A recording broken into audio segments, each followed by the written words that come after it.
Nathalie, bonjour. Bonjour, Ça va bien? ça va très bien, merci. Et vous? Eh ben, ça va très très bien. Ah ben ça fait plaisir à entendre. Hein. Tu viens de prendre mon café aussi. Tu as pris un café aussi, non? C'est ça? Oui, tout à fait, Oui. merci beaucoup. Hein, j'ai demandé au garçon quelque chose. Christian, tu l'as vu passer, le garçon?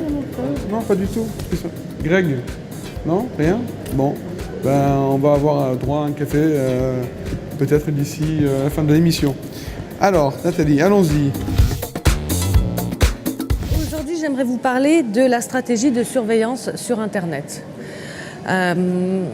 Sur l'Internet, on constate beaucoup d'atteintes à des droits de marque, mais pas seulement des droits de marque, ça peut être des appellations d'origine, ça peut être des atteintes à son propre nom de domaine, à un logo. Comment établir une stratégie de surveillance sur l'Internet? C'est très difficile parce qu'effectivement, il y a des outils plus ou moins complets qui permettent effectivement de surveiller la toile de façon générale. Mais ces outils sont extrêmement chers et qu'est-ce qu'on constate souvent, c'est que lorsqu'ils ils ont été achetés, ils sont rarement utilisés puisqu'ils nécessitent vraiment une ou deux personnes à plein temps pour pouvoir les exploiter et vérifier qu'est-ce qu'il y a comme atteinte et comment elles sont en place. Donc nous, ce qu'on recommande, c'est de ne pas surveiller de façon intégrale. En plus, la surveillance, elle ne peut être que partielle, elle ne peut pas être totale, ça n'est pas une science exacte. Surveiller un logo sur Internet, ça reste encore quelque chose qui techniquement n'est pas tout à fait au point. À part si le logo est totalement identique, mais si on veut détecter des logos qui sont similaires, ça devient beaucoup plus complexe. Donc nous, ce qu'on conseille, c'est déjà de surveiller toutes les atteintes qui peuvent être caractérisées. Ça commence par déjà une surveillance sur les noms de domaine. Surveillance mondiale sur les noms de domaine, c'est extrêmement important de la mettre en place pour détecter toute atteinte qui pourrait y avoir à une marque par un nom de domaine qui peut être identique ou similaire, et quelle que soit l'extension. Puisqu'en fait, un nom de domaine, que ce soit un .bg pour la Bulgarie, un .fr pour la France ou un .com, ils ont la même accessibilité.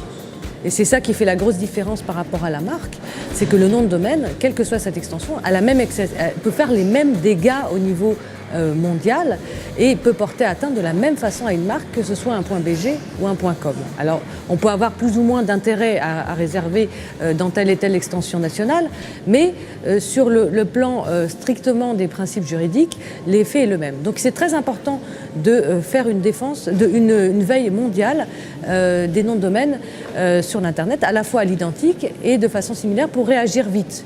Pourquoi réagir vite? Parce que si on étudie effectivement un peu la jurisprudence des décisions de l'OMPI ou du NEF, National Arbitration Forum, on voit qu'effectivement la durée de réservation du nom de domaine peut avoir un impact sur la résolution d'un litige. Si un nom de domaine a été toléré, même si dans la loi, la législation, il n'y a rien prévu sur la tolérance du nom de domaine, c'est nécessairement un élément qui va influer la décision d'un expert. Si je tolère une situation, c'est qu'elle ne me dérange pas tant que ça. Donc c'est très important de surveiller les noms de domaine de façon mondiale.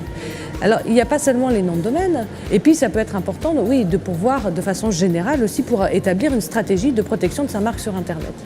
À côté des noms de domaine, on peut également utiliser des outils. Par exemple, on peut faire une surveillance sur eBay, en utilisant le système Vero, Vero de lutte, enfin de la cellule anti-contrefaçon de eBay, qui permet en fait de détecter et puis de signaler à eBay toute atteinte qu'il y a en matière à une marque sur eBay. Idem sur Price Minister, on a une possibilité effectivement de surveiller ce qui se vend sur ce site, cette plateforme française. Également, ce qu'on peut faire, c'est sur le web lui-même, dans la mesure où c'est beaucoup plus difficile de surveiller le web que les noms de domaine. Pourquoi? Parce qu'au niveau des noms de domaine, on a l'équivalent d'un registre. On a des registres nationaux. Et si on a des registres nationaux et qu'on peut les interroger, c'est beaucoup plus facile de détecter les atteintes. Sur le web, on est comme en matière de droit d'auteur, on n'a pas de registre. Donc tout est possible, il faut se focaliser sur certaines atteintes qui paraissent importantes. Donc ce qui peut être intéressant, c'est par exemple de se fixer les 5 premières pages de Google ou les 10 premières pages de Google. Une petite surveillance manuelle qui permet de voir qu'est-ce qu'il pourrait y avoir comme atteinte, à la fois dans les liens commerciaux, sur les sites, le référencement naturel, les métatags, et tout ça peut sortir. Donc une stratégie de protection de sa marque sur Internet et la surveillance qu'il faut mettre en place, elle s'évalue au cas par cas en fonction de la marque. Et les problématiques des uns ne sont pas celles des autres. Il faut vraiment étudier les atteintes, mais surtout, ce qui est important, et ça c'est général, il ne faut pas tolérer sur le monde virtuel des choses qu'on ne tolérerait pas dans le monde réel. Et ça, c'est très important. Par exemple, j'ai un portefeuille de marques mondiales, je vais faire opposition sur la base d'une marque, mais je ne suis pas présent commercialement dans un pays parce que je veux défendre ma marque. Il faut avoir le même raisonnement sur l'Internet et également lutter par exemple contre un nom de domaine sur une extension nationale, même si je ne suis pas présent, puisque là aussi les dégâts sont beaucoup plus importants, vu l'accessibilité. Et ça, c'est quelque chose qui n'est pas encore tout à fait ancré dans les esprits, dans les stratégies globales de protection d'une marque. Et aujourd'hui, lorsqu'on protège sa marque, il faut penser à la fois terrain, monde réel, mais il faut également penser Internet et mettre en place la stratégie. Donc l'Internet n'est qu'un mode d'expression en fait, de cette marque-là dans un domaine qu'il faut aussi surveiller de la même manière qu'on surveille aujourd'hui dans la vie de tous les jours les dires et les comportements ou voilà, c'est la même chose, sauf qu'il faut quand même aussi que ça se fasse de ce côté-là. Voilà, et le fait qu'il n'y ait pas de frontières fait que l'atteinte peut être d'autant plus importante. Et le fait que la grecque soit première arrivée, premier servi fait que aussi l'atteinte est plus facile. Et donc ça, c'est très difficile à faire comprendre. Et la stratégie, c'est pas forcément de se défendre contre tout, mais de mettre en place une politique de protection de sa marque sur Internet, qui va déboucher également sur un process et sur des types d'actions.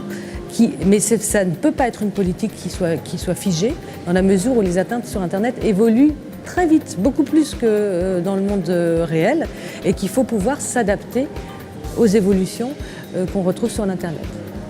C'est une action à titre préventif surtout, c'est pour éviter que ça puisse dégénérer par la suite. Exactement, à titre préventif et puis à titre défensif au cas par cas, mais à titre préventif, il faut penser également comme en matière de marque, à se protéger et pas seulement à se défendre.